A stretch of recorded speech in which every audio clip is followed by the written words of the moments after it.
Bonsoir à tous tsika rehetra. Daran'ny tompo sy ny fahasoavana indray ho amintsika ary dia misaotra ny tompo fa nomeny fotoana indray zany tsika tamin'ity folakandro ity. Mbola fahatsika nanohy ny lesona izay nataontsika tamin'ny maraina iny. Lesitsika moa zany dia tonga koa tsika zany amin'ilay resaka le hoe ao anatin'ilay fanavahana ihany zany tsika. Inona moa zany le hoe fanavahana satria arak'ilay fanaon'izao tontolo izao zany amin'ilay hoe abomination. Satria izao tontolo izao manana ny fomba fanaony, manana ny fomba fiakanjony, manana ny fomba fihinany, manana ny fety ataony sy ny zavatra maro samihafa, manana ny fomba firavahany zany ka ny ao amin'Andriamanitra zany tsy manao an'izay zavatra zay. Ka ny zavatra hitantsika zany dia zao hoe ny lesona izay fandraisantsika indray dia miresaka zany tsika mikasika ilay resaka hoe chasteté zany na hoe fahadiovana zany amin'ny fitondratena kristianina zany. Dia inona moa zany no tenao anatin'izay zany ny feo anatin'izay dia voalohany dia le hoe fahadiovana, faharoa manaraka an'izay resaka hoe fahamenarana zany ary fahatelo zany le resaka hoe fahamotinana zany. Ireo zany tokony hita zany amin'ny kristianina zany. Ka raha vao ivelan'ireo zany ianao dia efa tsy mety zany le zavatra zay satria tsy mifanaraka amin'ilay fitondratena kristianina. Ary efa niresantsika kely tao anatin'izay mikasika an'izay zavatra zay zany hoe ao koa izy ny toetranareo hitantsika tao amin'ny Petera toetra miafina ozy izy fa tsy hoe zavatra ety ivelany zany ohatrany hoe zavatra mirentirenty mireharena ohatrany hoe manana trano tsara tareha, manana tomobile tsara tareha, misehoseho be deadeka, tsy mba manana fanetretiny, tsy toetra kristianina zany. Fa ny toetra kristianina toetra miafina zany.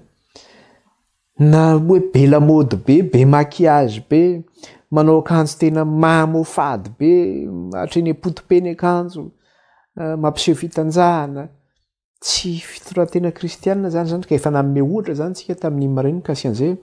Iverenantsika kely fotsiny zay rehefa avy eo dia hiroso amin'ny lesona zany tsika ka alohan'ny zavatra rehetra nefa ny aloha miara-mivavaka ihany tsika satria tsy maefa manao na inona na inona. Dia manasa antsika hiaraka hivavaka izany. Tompo Ray Masina sy tsara indrindro, mbola mankalaza anao zay midery anao ary manome voninahitra anao. Eny mananatra avy ny anaranao zay. Eny Andriamanitro, ny mponiny lanitra izay teo amin'ny seza fiandrianana, atao ny olona 420, teo ny zava-manana 4, teo ny anjelin'ny lanitra ray manontolo, dia ny ankohoka teo anatrehanao, nankalaza anao ary nanome voninahitra anao. Ary na ny an-danitra ary no manao izany, manahoana kosa tompo izay ety ambonin'ny tany tsy hanome voninahitra anao sy hankalaza anao ary ankohoka eo anatrehanao. Voninahitra ny eo anao raha io hatramin'izao komandrak'izay. Voninahitra ny eo anao Jesosy tompo, ianao ilay mpamonjy anay. Misaotra tompo ny amin'izay rehetra efa nitantaranao sy ny vimbinanao anay hatramin'iny maraina iny. Ary isaorako anao ihany koa Andriamanitra izay efa hitantaranao anay indray amin'ity hariva ity. Koa raha hianatra ny teninao sy andinika zany izahay dia meteza Andriamanitra ray. Ampianatra anay ny teninao anenao ka dia sokafy indray ny fomba ampanahinay hamantaranay ny sitraponao. Mitenena raha io fa vonikeno izay vahoakanao. Halleluja, halleluja. Raha nisy fahotana vitanay izay mety hoe hota tsy fananiana, ninona mety tsy famendrena vitanay tamin'iny fotoana izay nisarahanay iny, ka ratsy teo anatrehanao dia fonanay aminao. Mamindrafo aminay raha io, mamelany eloka irenao. Izo no nanafaka anay amin'ny tenan'ity fahafatesana ity. Kristy nefa mato anay, nanavitra anay. Mangataka aminao zay Jesosy io. Dieu amin'ny rahanao zay ho afa-pahotana, sasao amin'ny rahanao zay ho afa-keloka. Ary afao zay Jesosy io amin'ny fahalemenay, amin'ny tsy famendrenay sy ny tsy fanateranay rehetra. Rakofy amin'ny rahanao Jesosy izao fifandraisana izao sy ny fampianarana mba tsy hanana sy tana fahefanana dia kely aza. Rakofy amin'ny rahanao ny tokantrano tsirairay avy sy izay rehetra ka arovy amin'ny loza sy amin'ny ratsy rehetra Kristy io ho ny amin'ny rahanao ny. Ary eo ka ny anjelinao Jehovah hitoby manodidina anay rehetra. Dia raina ny anaranao tompo ka lazay ny anaranao ny. Amin'ny anaran'i Jesosy nandratanay izany vavaka izany ray eto anatrehanao. Dia mitenena ray fa vonikeno izay vahoakanao. Amen. Iroso ary isika Resaka zany tsika verena kely fotsiny zany le izy ndritatsika le tany amin'ny Deutéronomie le nyteny manao ao koa izy ny vehivavy tsy anao akanjon-dehilahy ary ny lehilahy tsy anao akanjo-behivavy izy fa zay rehetra manao izany izy de manina fahavetavetana izy eo anatren'Andriamanitra. Ka ino moa zany ny tena zavatra hoe ofeny zany zavatra zany de zao hoe zavatra tena tiana tenenina amin'izany ange le resaka hoe travesti. Hoe tsika lehilahy zany tsy tokony manao akanjo-behivavy satria misy mantsy amin'le société iainantsika amin'izao fotoana zao zany na ny fiarahamonina zay misy eo amintsika amin'izao fotoana zao de efa indrindrandrindra tia apetana ny masina efa ekeny ny lalàna tsara mihitsy ny lalàna mihitsy no nanapaka an'izany efa ekeny ny fiarahamonina hoe ny vehivavy de afaka manao lehilahy ary ny lehilahy de afaka manao vehivavy. Ka misy lehilahy teo vehivavy de masy izy manao akanjo-behivavy izy lasa izy manao lokomena izy manao makiazy izy manao kavina izy de manao fihetsika na fiteny fomba behivavy izy de zany ataony. Misy indray lehilahy vehivavy teo lehilahy de lasa mihitsy izy mitsindrona hormone manova de lasa miova io feon'io lasa vaky feo izy de lasa manomboka misy volombavy izy satria mitsindrona hormone masculin zany na zay azo lazarana azy de miova ny feony.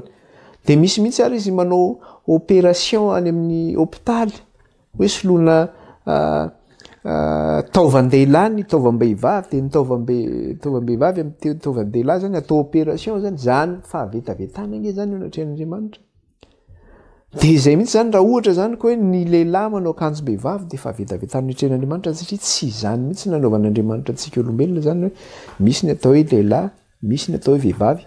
Fa ny société ny tsy manaiky an'izay satria izy manino tsy matahotra an'Andriamanitra izy ary tsy manaiky an'Andriamanitra izy. Fa itsika zay zanak'Andriamanitra kosa de tsika zany manino manaraka an'izay fitsipika zay zany tsika hoe aoka ny lehilahy tsy hanao akanjo-behivavy ary ny vehivavy tsy hanao akanjo-dehilahy.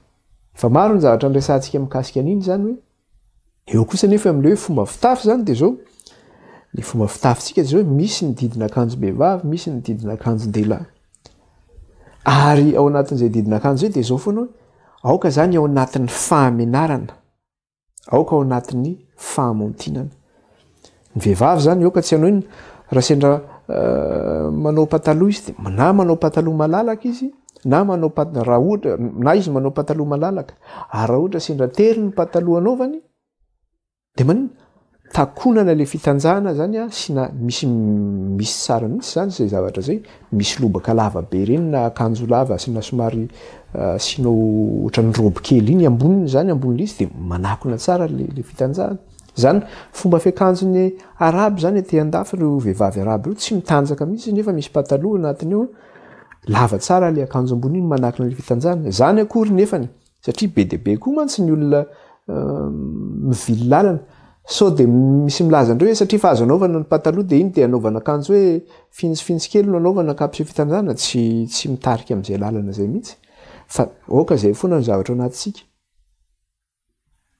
satria ny fanahin'Andriamanitra no mitoetra ao anatintsika ka raha ny fanahin'i Kristy no mitoetra ao anatinao tsy tarika anao zava-poana mihitsy izy. Ka zay zany izy hoe fantatro hoe inona ny zavatra mahamenatra tsy tokony anaovana zay de tsy manao an'izay ianao. Fa matoa ianao tsy manao an'izay hoe mapiatra an'izay hoe règle ny resaka hoe fahamotinana zay na hoe fahamenarana zay de tadio fa manohatra amin'ny tenin'Andriamanitra zany ianao amin'izay fotoana zay zany. Tsy manaraka rafitra zany ianao amin'izay fotoana zay. Ny lehilahy ihany koa de manao akanjo fahamotinana ihany koa zany izy fa tsy manao akanjo manisy mampiseho ny zay mibotsina rehetra sy nany alona ny fara rehetra tsy mety zany zay zavatra zay. De ohatr'izay koa ny vehivavy hoe tsy manao manao akanjo manify kely izy nefa mampiseho ny hita daholo ny forme rehetrarehetra zany na ny alona ny arina ihany koa tsy mety zany zay zavatra zay. De na eo amin'ny tratra ihany koa de manakona tsara ny mahavehivavy zany amin'le hoe ny nono zany eto aloha eto mba takonana tsara iny fa tsy vao maika indray abotsiny iny ho hitan'ny olona zany tsy mety na hoe sokafana ny akanjo tsy mety zany zay zavatra zay. Anatin'ny fahamotinana sy fahamenarana daholo izany izay rehetra izany.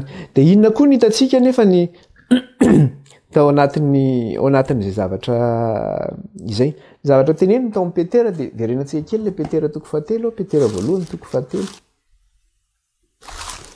Petera voalohany toko fahatelo zany dia verenantsika kely izy io dia vakitsika le andininy fahatelo sy ny fahefatra dia zao ny teneniny eo petera voalohany toko fahatelo andininy fahatelo sy ny fahefatra ary ao ka ny firavahanareo tsy ho zavatra inivelany toy ny firandranam-bolo firavam-bolamena na fiakanjona fa aoka nytoetra miafina ao-po izay tsy mety loha dia fanahy malemy sady miadana izay soa indrindra eo mason'Andriamanitra fa tahaka izany no iravahan'ny vehivavy masina fahiny izay manantenan'Andriamanitra sady manaiky ny vadiny. Izay zany ny firavahan'ilay vehivavy fahiny izay matahotra an'Andriamanitra sy nanantena an'Andriamanitra. Aoka ny firavahanareo zany tsy hoe zavatra ety ivelany fa zavatra miafina. Izay mahatonga hoe ao anatin'le eo le resaka hoe fahamotinana zany na le hoe modestie. Le hoe aoka zany tsy ety ivelany sehoseho na hoe mirereka. Izay mahatonga antsika zany ny kristianina zany dia zao tsy tokony manao firavaka volamena zany ny kristianina satria zavatra ety ivelany zany. Manao kavina, manao bracelet, tsy mety zany zay zavatra zay, zavatra firavahana ety ivelany zany zay zavatra zay. Ao koa ny manao maquillage sy ny resaka hoe maquillage zany dia manao maquillage be ny vehivavy zany.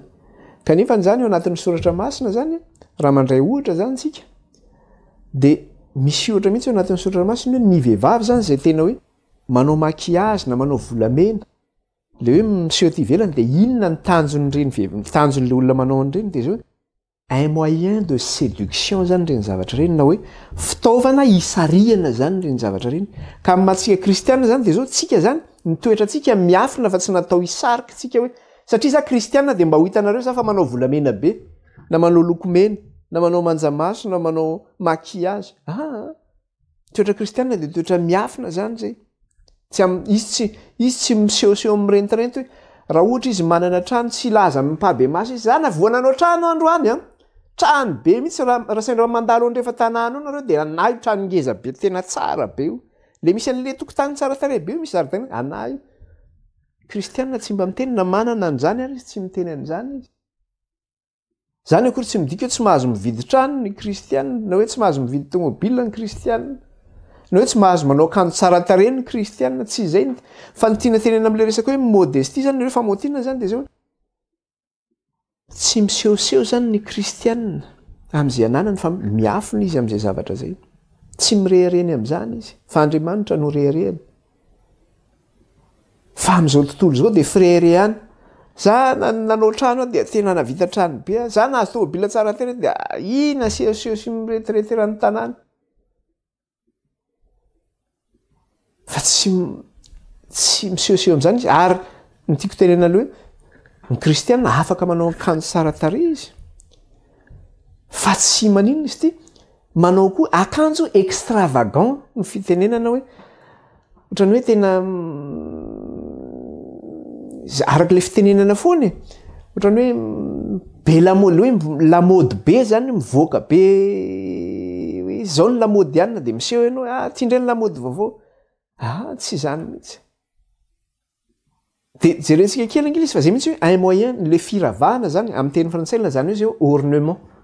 Ka io firavahana io zany na amin'ny resaka kavina io na amin'ny resaka maquillage io na amin'ny resaka hoe manjamaso ny karazana zany io dia aoka zany tsika kristianina tsy manao an'izay zavatra zay satria izao tontolo izao no manao an'izay. Raha ohatra ary ve ianao tsy manao ohatrany hoe resaka vernis maty antoka ve ianao raha tsy manao an'izany. Izao tontolo izao nge manao an'izany hosoana kely amin'ny tanana iny tsotsofina kely iny avy manao anazy sy ny karazany. Izao tontolo izao no manao an'izany.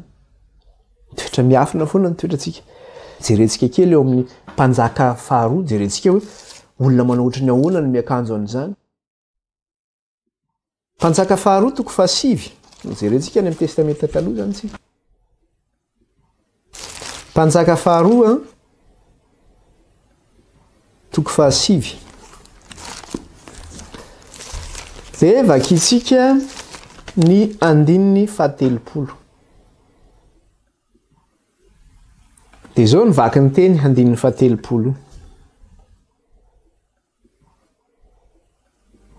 Dia tonga tany Jezreela Jeho ary noho nandray izany Jezebela dia nosorany loko mainty ny masony sady noravahany ny lohany dia nitsidika teny ambaravarakely izy. Ty vehivavy ty Jezebela ty fantatsika tsara efa nianatra an'io tsika tamin'ny tantaran'ny fiangonana fa le vehivavy Jezebela ty zanaka vavin'ny Sidoniana izy, zanaka prêtre zany, zanaka pretra zany, zany hoe zanaka mpanompo santy hafa firenena. Nefa io nalainy Iakaba mpanjaka zany. Ka rehefa maty Iakaba, nyvonoany Jehu Iakaba zany mpanjaka, satria Andriamanitra mihitsy no naniraka ny Jehu. Dia tonga teo amin'ny tanàna anisan'ny Jezebela i Jehu zany. Dia rehefa tonga amin'ny tanàna teo izy dia mba nieritreritra angamby Jezebela hoe ohatrany hoe mba azo sitraka amin'ny Jehu. Dia iny tonga avany Jehu dia lasa izy. Nanao ny akanjony tsara tarehy tao izy dia niravaka izy, nanao ny volamena, nanao ny makiazy manjamaso be, makiazy amin'ny tarehy sy ny karazany. Araka le teny teo. Nanambara manio nanao hoe dia tonga tany Jezreel Jehu ary noho nandray zany Jezebela dia nosorany loko mainty ny masony sady noravahany lohany dia nitsidika teo ambaravarakely izy. Kanefa ny zavatra tsy fantany dia zao fahafatesana miandry azy satria Jehu io dia tonga an'iny hamono azy Jehu satria efa nampilazainy Jehovah zay. Ary ho lanin'ny lika ny fatiny izy. Ka le manja maso zany le firavana dia c'est un moyen de séduction na hoe fitaovana natao hitarihana zany, hisintomana. Ny olona tanao hoe olona manao ranomanitra be tony fa ny olona nge vao manao ranomanitra tonga dia misarika anao. Manitra zany olona zany. Tsika kristiana zany tsy tokony manao an'izany tsika. Satria c'est un moyen de séduction daholo reny rehetrarehetra reny, fitaovana hitarihana reny ampiasain'izao tontolo izao zany. Toetrantsika miafina. Fa tsy hoe manao ranomanitra tsika mba hisintomana satria tsika mitory ny tenin'Andriamanitra zany dia mba iny hisintomana zany. Na hoe anao makiazy ianao. Fa jereo tsara nge. Tsika nalain'Andriamanitra navan'Andriamanitra. Na amin'izany fomba fanao zany ary zany. Dia ianao kristianina manao ny hitanao lokomena be, makiazy be, manao kavina volamena, sy rojo volamena na bracelet volamena. Inona ny mahasamihafa anao amin'izao tontolo izao? Inona? Tsy misy. Nefa zay le zany le toetra amin'ny maha-kristianina. Ny apôstôly Petera no miteny an'ilay izy. Aoka ozy izy. Ny firavahanareo dia tsy tahaka ny firavahana ety ivelany na eo amin'ny fitafiana zany, na eo amin'ny resaka hoe ornement zany, na hoe makiazy na volamena, na amin'ny resaka coiffure ihany koa zany. Aoka ny firavahanareo zany tsy tahaka an'izay ety ivelany. Dia ato amin'ny Jeremia koa izy misy ohatr'izay. Jereo tsara koa. Dia inona koa no nataon'ny zanak'Israely koa? Jerentsika tsara. Dia izao no tenenin'ny tenin'Andriamanitra. Jeremia 4:30. Jeremia 4:30. Tonga ny fandringanana eo amin'ny zanak'Israely. Tonga zany ny fandringanana satria Jehovah mihitsy nefa nanao an'izay hoe ho avy ny fandringanana. Dia rehefa tonga ny fandringanana ohatran'ilay Jezebela teo ihany zany. Dia inona ny zavatra nataon'ny zanak'Israely rehefa ho avy ny mpandringana? Dia lasa izy nanao an'izay fomba fitafy izay koa zany. Mieritreritra izy hoe mba ho avitra. Kanefa izy ny tenin'Andriamanitra manao hoe zava-poana ny mahazo anao amin'izany. Dia vakitsika aloha leo amin'ny andininy 2:20 dia izao ny teneniny 4:2. Dia ao nosy izy. Fa adala ny oloko, izaho tsy fantany, zaza tsy misy saina izy, sady tsy manam-pahalalana. Raha ny anao ratsy dia endry izy, fa ny anao soa kosa tsy fantany. Zany zany ny ataon'ny zanak'Andriamanitra. Raha anao ny fahadalana zany dia hainy io. Anao resaka io fomba fiakanjo io, fomba fanaon'izao tontolo izao dia hainy io. Fa za tsy fantany izy indray. Fa adala ny oloko.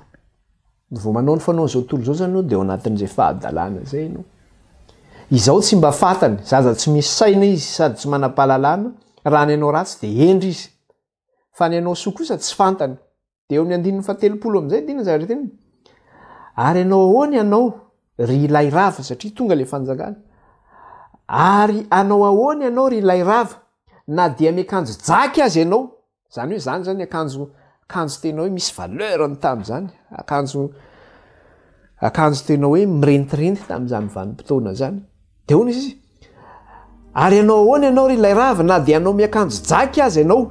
na dia miravaka volamena azy ianao na dia hosoranao loko mainty aza ny masonao foana no hitadiavanao ahatsara tarehanao anifika anao ireo lehilahy tianao ka ny ainao aza no tadiavana foana no anaovanao an'izany zava-poana no anaovanao an'izany izy na dia miakanjo jaky azy ianao kanjo faran'izay tsara tare zany na dia miravaka volamena azy ianao miezaka miravaka dia toy izany ihany le izy na dia hosoranao loko mainty aza ny masonao makiazy feno tare io zany foana no hitadiavanao ahatsara tarehanao zava-poana zany zay satria zay nge ny tanjony mba tenatena ho tsara tare mba isotomana olonako ny olona manao makiazy nge zay mihitsy mba tena te ho hita hoe tena mba tsara ny tarena anakonana rehetra le misy ohatrany misy mony ianao dia takonana amin'inona tsy fantatra na misy tasy kely ny tarehanao sy ny karazany manja maso tsy tenenina ntsony zao tontolo zao no manao an'izany fa hono izy foana no hitadiavanao atsara tarehanao na dia zany raha zany ny zavatra ataonao dia zao anifika anao ireo lehilahy tianao ka ny ainao aza no tadiaviny fahafatesana no miandry ianao satria zay mihitsy le izy isotomana le lehilahy le izy dia ety mola izy inona moa no tiana tenena am'le izy zany le fahavalo nge no tiana tenena am'le lehilahy rehetra na izy tady mieritreritra ianao hoe anampity aminao reto hafa firenena reto fahafatesana no miandry ianao ary zay foana no navoan'ny zanak'Israely zay Andriamanitra ny vadiny dia lasa izy nakaiza nitady izy fitiavana any amin'ny hafa firenena izy no mitady fitiavana reo eny ny alefa n'Andriamanitra manafika azy rehefa avy eo satria adala ny fony arak'ilay tenin'Andriamanitra teo hoe ahoana izy adala ny olika izao tsy mba fantany zaza tsy misy saina izy sady tsy manam-pahalalana raha ny anao ratsy dia endry izy fa ny anao sokosa tsy fantany izy tsy fantany zany dia jereo koa atao amin'ny Ezekela ihany mitovy amin'izay ihany le atao amin'ny Ezekela 7:20 eo akaiky eo ihany aorianan'ny Jeremia zany 7:20 ny andininy 7:20 7:20 ny andininy 7:20 Ezekela 7:20 ny andininy 7:20 inona indray ny zavatra teneniny ato dia zao ny zavatra teneny mitovy amin'ilay zavatra teo ihany zany ty 7:20 andininy 7:20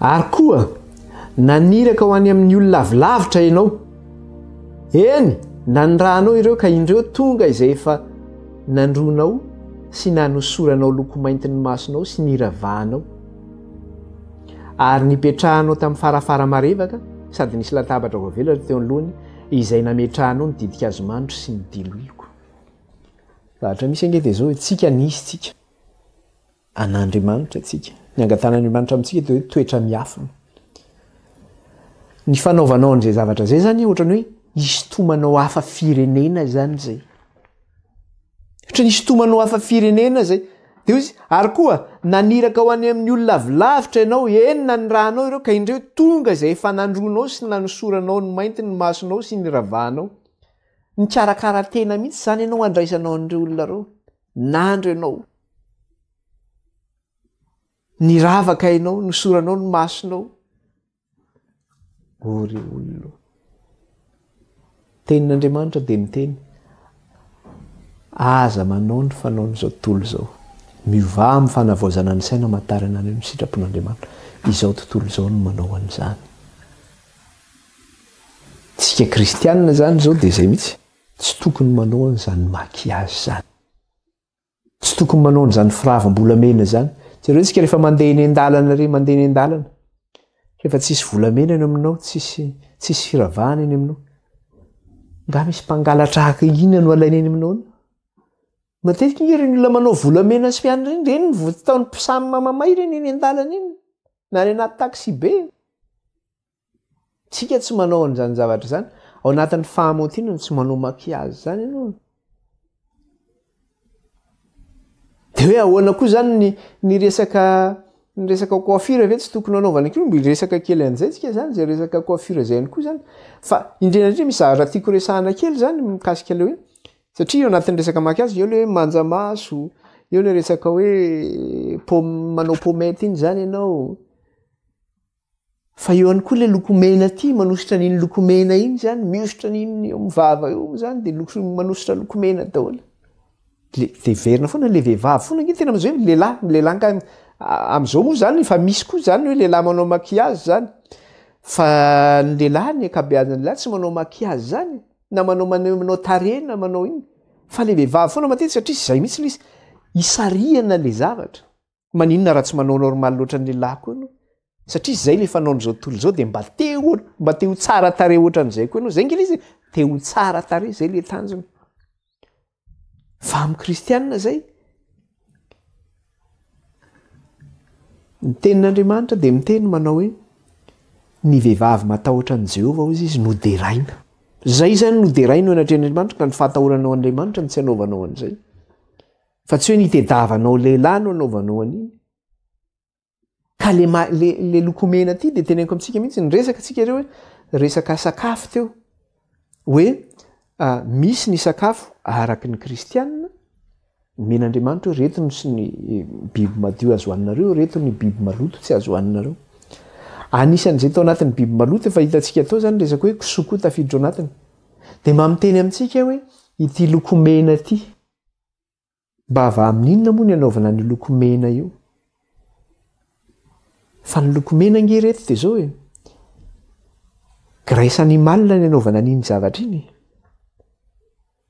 de graisse zavatra avy amin'ny kisoa zany no an'iny no anamboarana ny lokomena iny atao mivava enao nefa tsy mihinana biby maloto de misy eo mivavanao zany iny kasika mivavanao iny zany maloto nge zany zava-poana nge zany de andraso fa alefako amintsika eto fa misy reportage kely mikasika an'izy io hoe inona daholy ny vertu na hoe ny soa azo avy amin'ny kisoa zany de hazavainy tsaratsakany sy andavany eo le fanamboarana le lokomena zany de ho hitantsika eo le izy alefa eto amintsika eto zany. Ce que personne ne mange, ni nous, ni nos animaux, trouve encore preneur. Ça, c'est le travail de Bruno. Il est directeur des abattoirs du sel en Corrèze. Une fois les morceaux consommables vendus, il trie le reste. Vous voyez ces boyaux qui vont être utilisés pour faire des cordages des guitares, des violons ou autres. Voilà une des autres utilisations qu'on peut faire avec le porc. Encore une autre utilisation avec les oreilles, voilà, clandestine à la fabrication de produits cosmétiques, des masques pour les cheveux, des crèmes visage. Vous voyez, c'est ce qu'on appelle le gras, hein, c'est du gras, vous voyez. Hein. Je vous fais noter l'aspect gras et très tendre de cette partie du porc et qui eh bien, se destine à fabriquer le rouge à lèvres que ces dames utilisent grassement et qui vous permet, lorsque vous vous embrassez, d'avoir un porc entre vous. Aujourd'hui, c'est justement du gras que Bruno doit livrer à un laboratoire cosmétique. Nous n'avons pas été autorisés à filmer cette étape de la transformation du porc, mais dans cette pharmacie, la propriétaire nous confirme qu'on trouve bien du gras de porc dans les rouges à lèvres. Pratiquement tous les rouges à lèvres sont faits avec de la gélatine porcine. Et dans une pharmacie, du cochon, on n'en trouve pas que dans les cosmétiques. On trouve des médicaments à base de porc, soit le médicament en lui-même, soit l'enveloppe du médicament qui est composée de gélules.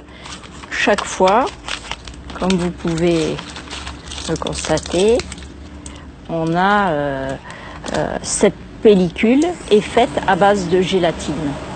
Le cochon est donc omniprésent dans notre vie quotidienne. Désormais, vous regarderez vos pilules, vos crèmes hydratantes ou vos rouges à lèvres d'un autre œil.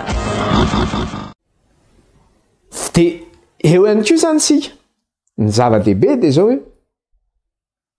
verina any amin'le tenin'ny apôstôly Petera aoka ozy izy ny fitafianareo de tsy zavatra ty ivelany fa zavatra miafinao am-pozy izy de fahadiovana ozy izy sy fahamasinana izay misy vidiny sy lanjany lehibe ozy izy manino eo anatrehan'Andriamanitra ozy izy zany hoe eo anatrehana zay fitafianao zay zany zay miafinao am-pozy zany c'est un grand prix ozy izy devant Dieu zany hoe misy vidiny lehibe eo anatrehan'Andriamanitra zay satria zay zany ny fomba fitafin'ny vehivavy vahiny zay ny fomba fitafiny izy fomba fitafin'ny Sara vadin'ny Abraham zay ny fomba fitafin'ireo olona masina tany amin'ny testamenta taloha. Dia ijery koa tsika ato resaka hoe coiffure koa zany manahoana ny vehivavy zany. Resaka hoe coiffure zay zany io no resahantsika kely teo le hoe manahoana ny resaka fomba coiffure antsika vehivavy zany. Tamin'izany vanim-potoana zany teo le tenenina hoe ny firandranam-bolo. Farak' le tenenina teo manao hoe ianao volonao iny zany ohatra hoe ngitangita ho ana oloolo. Tsy manahirana anao iny ka mirandrana mba mampipetraka an'iny zany dia tonga amin'ilay fitenenana antsika amin'izay fotoana zay zany. Ao anatin'ny filaminana nanaovanao an'iny hamatoranao ny volonao zany mba tsy saringotra iny mikirotana be dia manao an'iny zavatra iny ianao. Na hoe tsy hainao mihitsy mibanga volonao dia mba manao coiffure mba manao brochine ianao mba mampilamina ny volonao dia izay zany mba mampilamina ny volonao. Fa tsy eo ka hoe mivoaka ny lamaody ary dia izao indray ny lamaody kakasana ny lohila dia mba kakasana koa ny lohanao. Na lokoina zany moa lamaody dia mandoko volo koa. Ahoana antsika anao an'izany? Izao tontolo izao no manao an'izany. Aza manao ny fanao n'izao tontolo izao. Dia ao ihany koa ary ny vehivavy efa misy sola, misy boribolo. Fa ahoana ny toetra ny volon'ny vehivavy io raha ny lazain'ny soratra masina atao amin'ny Korintianina voalohany 12 jerentsika kely. Korintianina voalohany 12. Korintianina voalohany 12 dia ny andininy 7. Zany hoe ahoana indray zany ny tokony ny kopom-bolon-dehilahy sy ny kopom-bolom-behivavy zany atao anatin'ny soratra masina. Ao anatin'ny resaka hoe fahamotinana foana zany zay sy resaka hoe fahadiovana sy resaka hoe fahamenarana. Dia izao no teneniny eo amin'ilay andininy 7. Tsy mampianatra anareo fa izao fomba ny zavatra rehetra izao. Fa raha lava volo ny lehilahy dia mahafa-boninahitra azy zany. Fa raha lava volo kosa ny vehivavy dia voninahitra ho azy zany fa ny volo no nomena azy ho fisaronana. Tsy mampianatra anareo ve izy izao fomba ny zavatra rehetra izao. Raha lava volo ny lehilahy dia mahafa-boninahitra azy zany. Ny lehilahy zany dia izao tsy tokony hanao lava volo. Iza no miteny an'io? Ny apôstôly Paoly ange no miteny an'io zavatra io. Raha mijery zany tsika jereo tsara ny zay mantsy ny zavatra jerentsika mantsy zany misy message ny zavatra jerentsika hoe message subliminal zany. Misy message zany alefan'ireny na hafatra alefan'ireny dia lasa raiky tapisako anatin'ny saintsika eo zany. Dia iny raiky tapisaka iny lasa ohatrany hoe lasa piaritsika koa izy rehefa avy eo. Na zavatra hitantsika amin'ny télé zany na hoe izao ny lamody na hoe izao ny zavatra misy. Dia na amin'ny film jerentsika ihany koa. Ohatra zao film alefa zao ohatra dia hoe Jesosy lava volo. Dia mandeha ho azy ilay saintsika Jesosy raha lava volo azo atao zany hoe lava volo zany. Fa ny apôstôly Paoly ingeo no miteny an'ity tsy mampianatra anareo izy fomba ny zavatra izao izy. Fomba ny zavatra rehetra izao fa raha lava volo ny lehilahy dia mahafa-boninahitra azy zany dia fanontaniana mipetraka. Raha ny apôstôly Paoly no miteny an'izany. Ny apôstôly Paoly ange efa velona tamin'ny andron'i Jesosy Kristy na dia tsy mpianatra Kristy ary izy tamin'ny fahaveloman'i Kristy efa taorianana fahatesan'i Kristy izy no tonga mpianatra Kristy. Zanaka zany izay mihitsy ny fomba zany tamin'izany vanim-potoana zany. Ny lehilahy dia tsy tokony manao inona lava volo fa mahafa-boninahitra azy zany ka ny filazana zany hoe Kristy lava volo.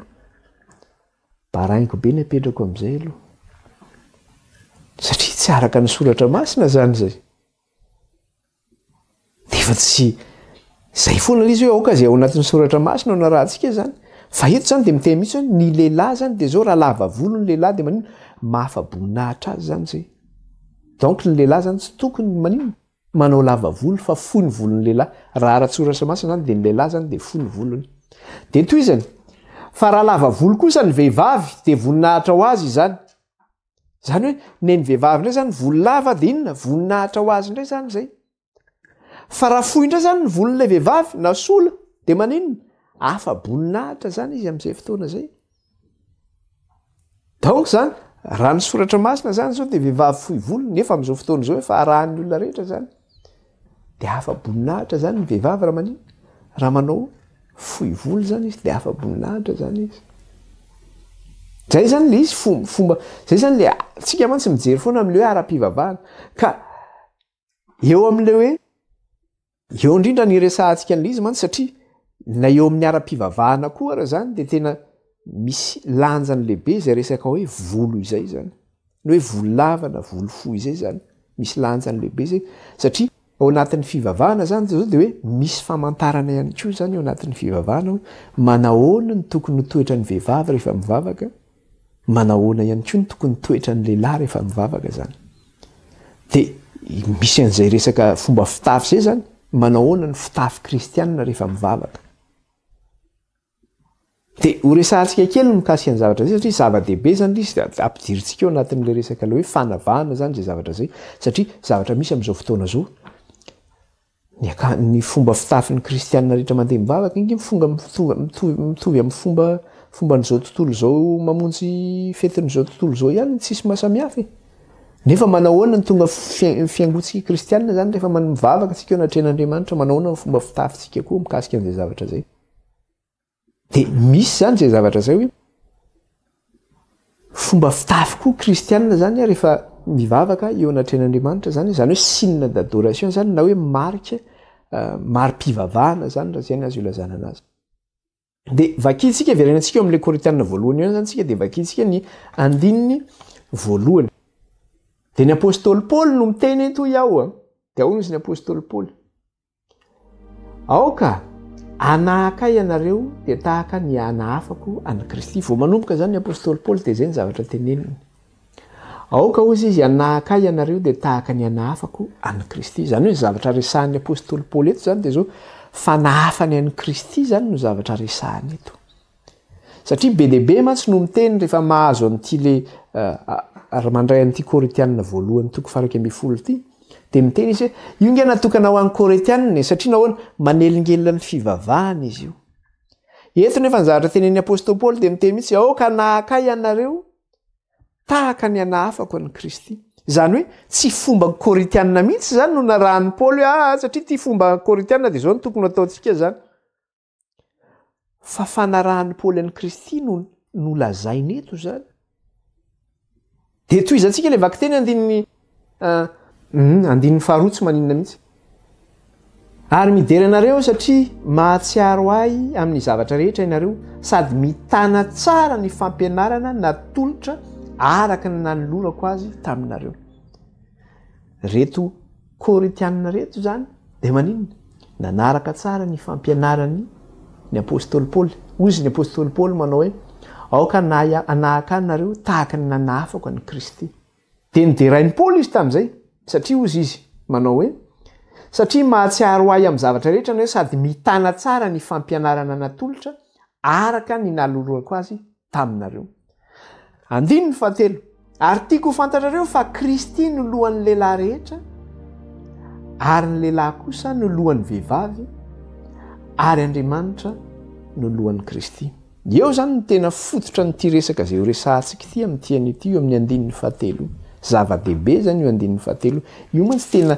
lavina zao tontolo zao io zavatra io lavina mihitsy zany kanefa zay le hoe fanavahana zay satria misy ny atao hoe madio misy ny atao hoe maloto ka tsika nefa tsy manao ny fanaon'izao tontolo zao fa araka an'Andriamanitra ka raha eo am'izao tontolo zao zany efa misy ny hoe liberté amin'ny resaka hoe ohatra hoe émancipation zany hoe fahafahan'ny vehivavy afaka manao zay tiany atao rehetra ao amin'Andriamanitra misy ny rafitra mifeny zay hoe mifeny lehilahy mifeny vehivavy misy zany ny atao hoe hiérarchie ao anatin'ny tenin'Andriamanitra na hoe ambaratonga pahefana eo amin'ny tenin'Andriamanitra ka tsara fatatsika zany zay zavatra zay mba tsy hadiso hevitra atsika zany zay zavatra zay ka ty fampianarana resahany hoe tenin'Andriamanitra resahantsika eto de anjaratsika no mandray an'izay na tsy mandray zany fa de za mitondra ny hafatra fotsiny zany eto ahoana isy andininy fahatelo ary tiako fantatrareo fa Kristy no lohan'ny lehilahy rehetra ary ny lehilahy kosa no lohan'ny vehivavy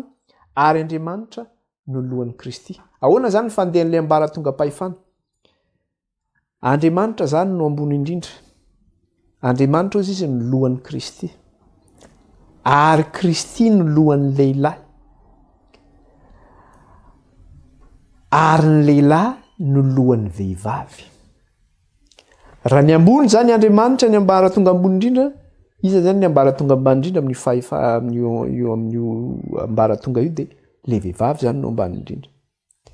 Zany akory tsy hoe fanambanina ny vehivavy, zay foana mantsy le izy. Rehefa hoe tsy mitovy zo amin'ny lehilahy ny vehivavy dia lazaina fa hoe manambany, tsy izany mihitsy. Fa eto zany misy fahefana mipetraka zany eto. Andriamanitra ozy izy no lohan'ny Kristy, ary Kristy no lohan'ny lehilahy, ary ny lehilahy no lohan'ny vehivavy. Zay zany le rafi-pahefana no omeny eto.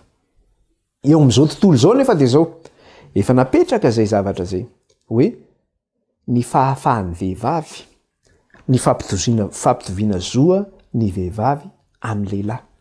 Marihana fa fomban'izao tontolo zao izay, satria tsika miresaka le hoe inona ny atao hoe abomination, ny atao hoe abomination dia zao fanompontsampy sy fanaon'izao tontolo zao usage des nations. Izany resaka hoe vehivavy zany hoe mitovy zo amin'ny lehilahy zany fomban'izao tontolo zao zany dia avelantsika ho an'izao tontolo zao zany izy manao an'izay. Fa raha miresaka tsika hoe manahoana ny ara-maha-kristianina mikasika an'izany dia zao tsy mitovy zo mihitsy ny lehilahy sy ny vehivavy, fa nipetraka ny rafitra teo. Satria ahoana ozy izy ny apôstôly Paoly tahaka ny nanahafako an'i Kristy, aoka nareo izy anahaka tahaka ny nanahafako an'i Kristy. Dia niderain'ny Paoly izy ireo hoe nandray ny fampianarana natolotra azy ireo. Dia naverin'ny Paoly mikasika an'izy. Fa Andriamanitra ny lohan'ny Kristy izy izy, ary Kristy ny lohan'ny lahy, ary ny lahy ny lohan'ny vavy izy. Zay zany le rafitra mipetraka izany. Dia toy izany amin'izay ary le izy fa mandeha misy antony lehibe zay rehefa avy eo zany. Dia ozy izy, ny lehilahy rehetra raha mivavaka na maminany na misarin-doha dia mahafa-boninahitra ny lohany.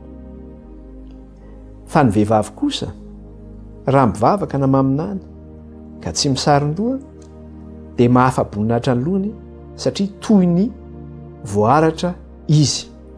Fa raha tsy misarin-doha ny vehivavy dia aoka hoetezana izy, fa raha mahamenatra ny vehivavy no hoetezana na ny hoaratana dia aoka hisarin-doha kosa izy.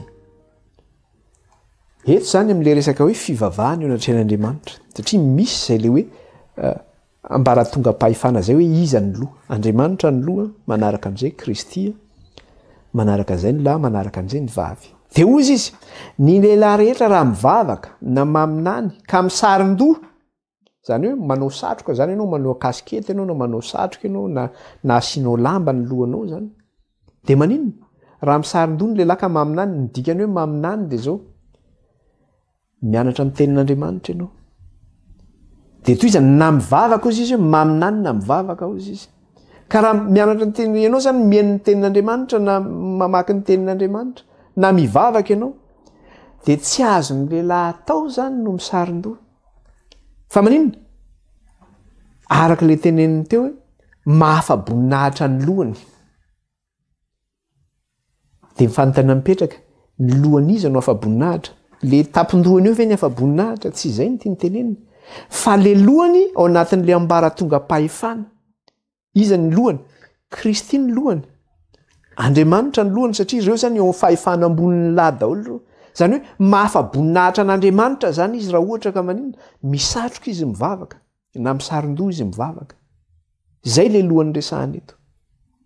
Dia zay zany tsy azony lehilahy atao mihitsy zany na manarina ny lamba ny lohany na manao satroka izy rehefa mivavaka, satria mahafa-boninahitra an'Andriamanitra izy amin'izay fotoana zay, mahafa-boninahitra an'i Kristy izy amin'izay fotoana zay. Dia toy izany ihany koa fa ny vehivavy rehetra kosa raha mivavaka na maminany, araka le na mianatra ny tenin'Andriamanitra izy zany na mivavaka izy, dia ahoana? Raha fa ny vehivavy kosa raha mivavaka na maminany ka tsy misarin-doha dia mahafa-boninahitra ny lohany, satria toy ny voaratra izy. Mahafa-boninahitra ny lohany satria toy ny voaratra izy. Lehilahy zany dia afa-boninahitra ny lahy aloha voalohany indrindra, afa-boninahitra koa Kristy, afa-boninahitra koa Andriamanitra. Zany hoe tsisy fanajana le hierarchie zany. Tsy manaja ny lahy izy, tsy manaja ny Kristy izy, tsy manaja n'Andriamanitra izy. fa rehefa misarin-doha koa izy mivavaka namaminany zany dia manome voninahitra ny lahy izy, manome voninahitra ny Kristy izy, manome voninahitra n'Andriamanitra izy zany.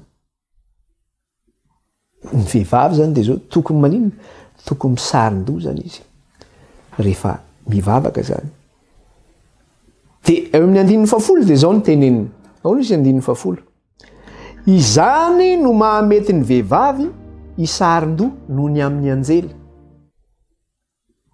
Izany ozy izy mahamety ny vehivavy mahamety ny vehivavy misarin-doha noho ny amin'ny anjely. Inona mahatonga azy miteny gasy an'io? Amin'ny teny frantsay dia zao ny ilazana anazy. C'est pourquoi la femme, à cause des anges, doit avoir sur la tête une marque d'autorité dont elle dépend. Amin'ny teny frantsay dia teneny mihitsy hoe iny fisaronan-doha iny zany marque d'autorité. Amin'ny teny gasy izy tsy teneniny. Fa amin'ny teny frantsay teneny hoe marque d'autorité. Ny fanaovana iny fisaronan-doha iny zany raha mivavaka izy namaminany dia zao manome voninahitra ny lohany iny, any lahy, any Kristy, an'Andriamanitra. Zany hoe maneho le fahefan'Andriamanitra zany ny fisaronan-doha iny, ny fanaovanao an'iny.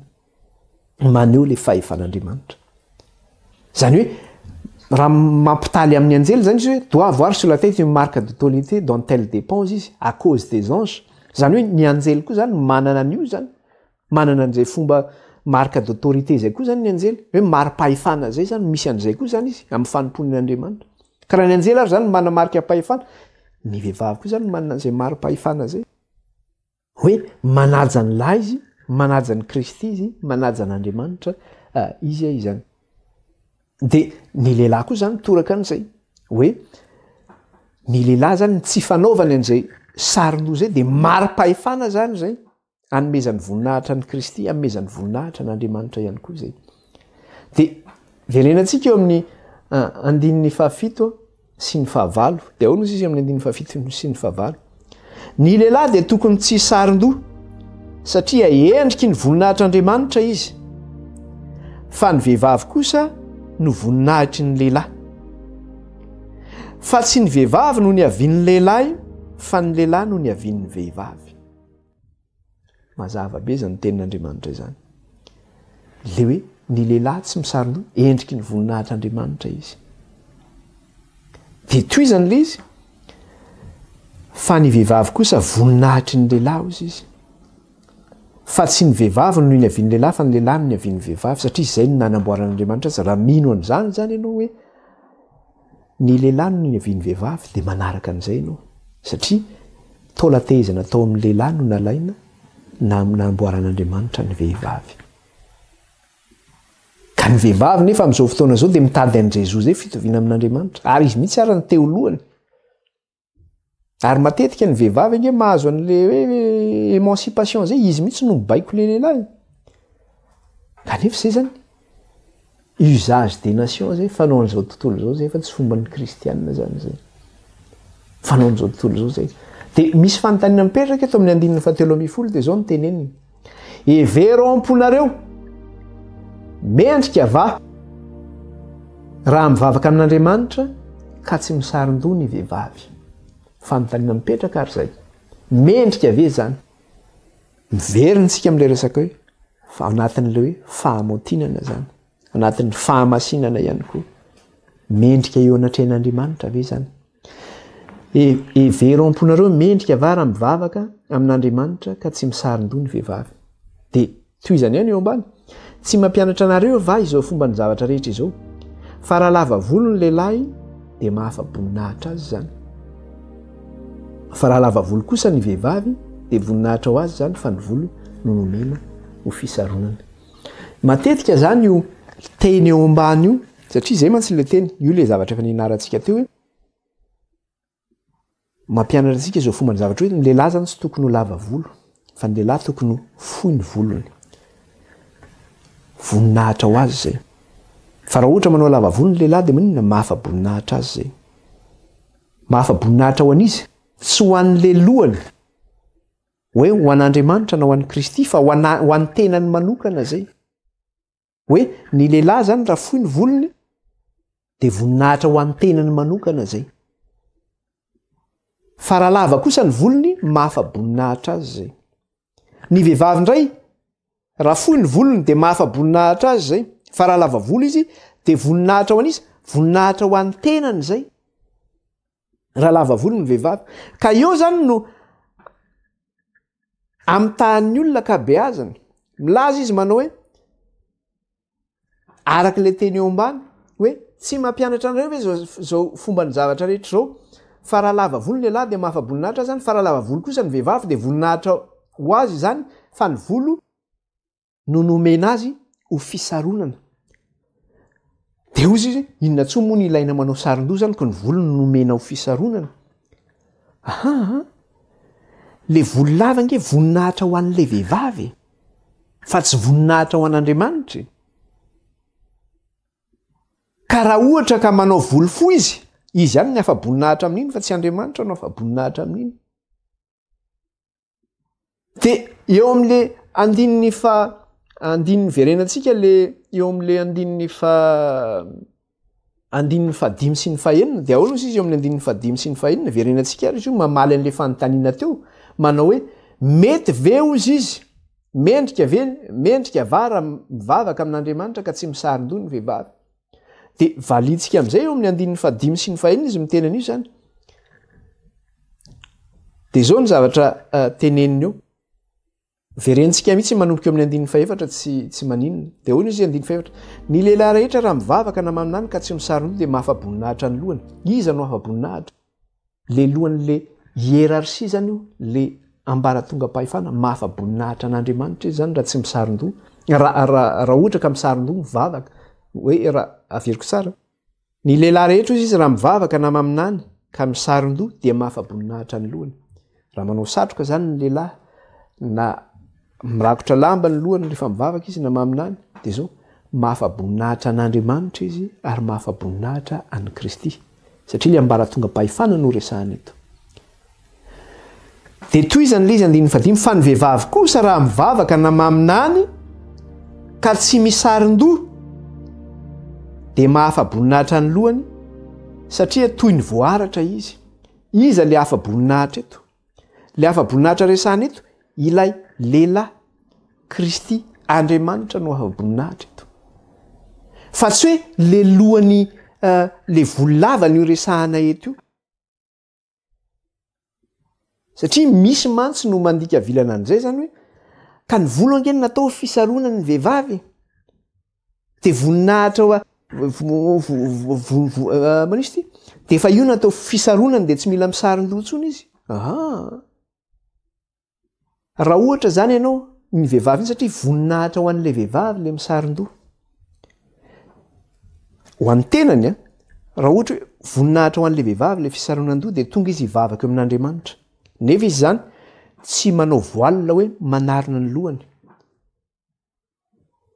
de rehefa mivavaka izy de iza no omeny voninahitra am'izay fotoana zay ny tenany ve sa Andriamanitra no omeny voninahitra raha ohatra zany le vehivavy mivavaka amin'Andriamanitra ka manao lava volo izy kanefa tsy misarona ny lohany tsy manao voilina zany izy de zao manome voninahitra ny tenany izy fa tsy manome voninahitra ny Kristy tsy manome voninahitra an'Andriamanitra ary tsy manome voninahitra ny lahy fa raha ohatra kosa i volo lavany iny zay voninahitra ho an'ilay vehivavy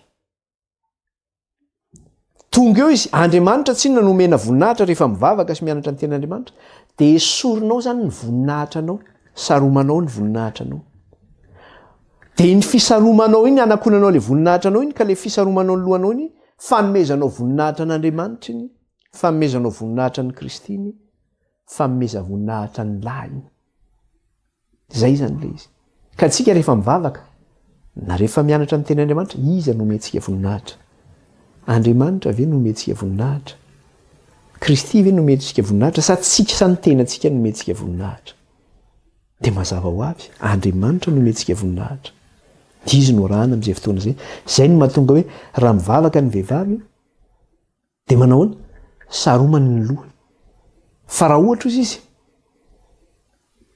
ka araka le teneniny teo am'le andininy fahenina fa raha tsy andininy 5 verenako vakiny fa ny vehivavy rehetra kosa raha mivavaka na maminany ka tsy misaron-doha dia mahafaboninahitra ny lohany satria toy ny voaratra izy.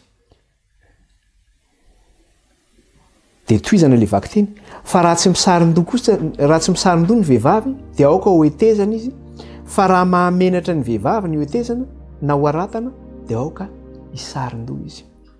Raha amin'ny natiran'ny olombelona dia zao ny vehivavy raha lava volo dia voninahitra ho an'ny tenany zay zavatra zay. Azontsika le izy.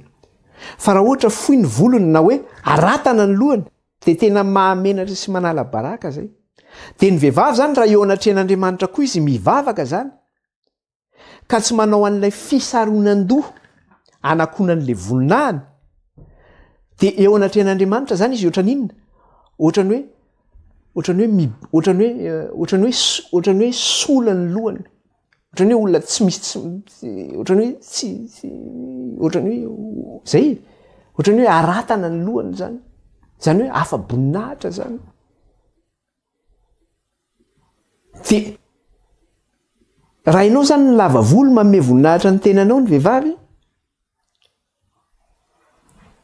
tonga eo amin'Andriamanitra zany ianao, esorinao zay voninahitra zao, takonanao lamba zay, na manao satroka ianao. Fa raha ohatra ianao ka tonga anatrehan'Andriamanitra ka lava ny volonao kanefa tsy misaron-doha ianao, dia alao aratana ny lohanao satria esorina zany zay voninahitra zay eo anatrehan'Andriamanitra. Alao ianao sola na alao hitezana ny volonao, fa raha tsy tianao tapahana kosa ny volonao na horazena ny lohanao dia anaovy ny saron-doha iny, anakonanao le voninahitra, satria tsy ny voninahitra no entinao anatrehan'Andriamanitra fa Andriamanitra no mena voninahitra. Izay no mahatonga hoe ny vehivavy zany dia manino toko misaron-doha anatrehan'Andriamanitra rehefa mivavaka na maminany. Araka ny teneniny rehefa mivavaka na maminany, fa tsy hoe isan'andro iny ianao dia miaraka misaron-doha ianao ny andalany eny na eny an-tsena na mampiritrano ao trano ianao dia misaron-doha na mandeha miasa. Rehefa mivavaka ao izy na maminany, zay zany no tokony anaovana le saron-doha. Ny lehilahy indray dia maninona? Ny lehilahy indray na mivavaka izy na maminany dia maninona? Aoka fohy ny volony, ka rehefa fohy ny volony lehilahy zany fohy foana ny volony isan'andro zany. Fa tsy hoe rehefa tsy mivavaka sy maminany izy dia afaka lavainy vetivety ny volony raha tsy hoe anao perika angambany ianao. Mampime zany. Fa dia zay zany mikasika an'iny zavatra iny zany, dia farany zany amaranantsika le izy dia zao no zavatra teneniny eto eo amin'ny 9:4. Dia zao no teneniny eo amin'ny 9:4.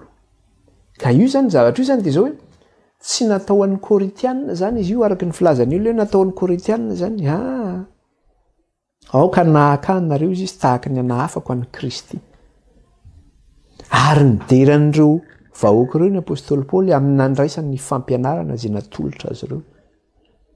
Dia raha misy manohatra n'izany fampianarana izany hoe nareo no manao an'izany fa zay tsy hoe dia ataovy izay ataonareo fa ny tenin'ny Paoly dia mazava amin'ny 5:4. Fa raha misy olona toa tia ady dia tsy manana izany fanao izany isika na ny fiangonan'Andriamanitra. Amin'ny teny gasy zay ny ilazany azy hoe ohatrany hoe tia ady, fa amin'ny teny frantsay zao ny si quelqu'un se plaint à se contester. Raha misy manohatra n'izany teny zany, tsy manana n'izany fomba izany isika hozy izy na ny fiangonan'Andriamanitra. Satria ny vahoaka an'Andriamanitra dia manino? Manaiky ny tenin'Andriamanitra, manaraka izay lazainy ny tenin'Andriamanitra. Ka tsy ady aminao mihitsy raha tsy anaraka ianao dia safidinao zany zay. Raha misy olona manohatra n'izany fampianarana izany dia avelao izy anohatra ozy ny apôstôly Paoly. Fa tsy manana n'izany fomba fanao zany tsika na ny fiangonan'Andriamanitra. Ka raha anisan'ny fiangonan'Andriamanitra zany ianao dia manino? Tsy manohatra n'izany teny zany ianao. Satria ny fiangonan'Andriamanitra tsy mba nanohatra n'izany. Ka araka an'io zany dia zay hoe misy zany le rafim-pahefana eo amin'ny kristianina. Iza ny ambaratonga ambony indrindra? Andriamanitra. Kristy, ny lahy dia ny vavy. Dia iresaka mikasika an'io tsika. Iresaka tsara zany, mbola iresaka mikasika an'io tsika amin'ny fotoana eo am-pilatanantsika tsy ampy zany io. Manahoana tokoa mikasika an'izany ary zany hoe ny lahy ny lohan'ny vavy zany. satria arak'le tenena teo ny fanaony zao tontolo zao no milaza fa mitovy ny zoan'ny lasy ny vehivavy fa ny baiboly tsy milaza n'izany mihitsy fa ny lahy ny lohan'ny vavy izy tahaka ny Kristy ny lohan'ny lahy sy tahaka n'Andriamanitra ny lohan'ny Kristy dia arak'le teniny teo manao hoe fanao raha ohatra misy olona te hanohatra amin'izany dia alao izy hanohatra hozy izy tsy zakantsika koa zany dia afaka manohatra zany fa tsy mba fombantsika izany na fomba ny fiangonan'Andriamanitra fa izay an'Andriamanitra dia maninona mahay mihaino ny tenin'Andriamanitra mazava zany dia ho resahantsika amin'ny lesona manaraka zany mikasika ny hoe ahoana ary ny ilazan'ny baiboly an'izay zany mikasika ilay hoe ny lahy ny lohan'ny vavy izay ahoana ny tokony ho toetra ny lahy zany vis-à-vis ny vehivavy eo anatrehan'ny vehivavy ary ahoana ny toetra ny vehivavy ny fitorantenan'ny vehivavy kosa eo anatrehan'ny lahy mikasika an'izay fa tsy hoe ny lehilahy ny lohany dia tena manao didy jadona be koa ny lehilahy zany fa izany rehetra izany zany dia eo anatin'ny fitiavana zany rehetra izany satria i Kristy nge izay mihitsy ny teneniny tahaka ny tiavan'ny Kristy ny fiangonana ny aoko ny tiavan'ny lahy ny vavy ihany koa izy tahaka ny aneken'ny fiangonana ny Kristy dia taoko izay koa ny tahaka ny aneken'ny vavy ny lahy ozy izy eo zany le izy ao amin'ny Kristy foana ny bazin'le izy zany nitondrana le izy dia izay no jerentsika kely mikasika an'izay amin'ny alohan'ny amaranantsika ny lesona zany amin'ny manaraka satria io zany anisan'ny amaranantsika ny lesona mikasika ilay resaka hoe abomination zany na hoe le hoe favetavetana ilay resaka hoe fanompontsampy sy ny fanaony zao tontolo zao ivavakantsika isotra an'Andriamanitra dia amarana ny fotoana isika izany ivavakantsika tomporay masina sy tsara indrindra misaotranao zay raha afaka nianatra sy nandinika ny teninao tsy tamin'ny herina fatanjahan'Andriamanitra fa tamin'ny heriny fanainao masina rery ihany mana masina anay rainy amin'ny teninao ny teninao ny fahamarinana eny tsy moramora tokoa izany teninao zany kanefa ny teninao Andriamanitra dia tsy misy kilema ary ny teninao dia manindrona hatrany anaty any mampisaraka ny tsoka sy ny voa ianao satria ny teninao ny fahamarinana mana masina anay reny amin'ny teninao ny teninao ny fahamarinana ary tsisy miafina koa tompo ny zavatra rehetra eo anatrehan'ny teninao fa mianjaanja avokoa dia rahina ny anaranao raha io ankalazaina ny anaranao raha anao izay na fiangonanao izay dia tsy manohitra zany teninao zany izay satria ny teninao ny fahamarinana misaotra raha io ankalazaina ny anaranao amin'ny anaran'i Kristy ny andratanezan'ny vavaka izany tao anatrehanao aleloia amen manao velomantsika re dia misaotra naharitra ny fampianarana tamin'ny tian'ity somary tolatalana ihany izy ity tamin'ny tian'ity fa zao fa nan'Andriamanitra ny asa anatintsika tanteraka ny sitrapon'Andriamanitra aoka Andriamanitra no isandratra fa aoka tsika etra anatrehan'Andriamanitra veloma daholy baibai daholy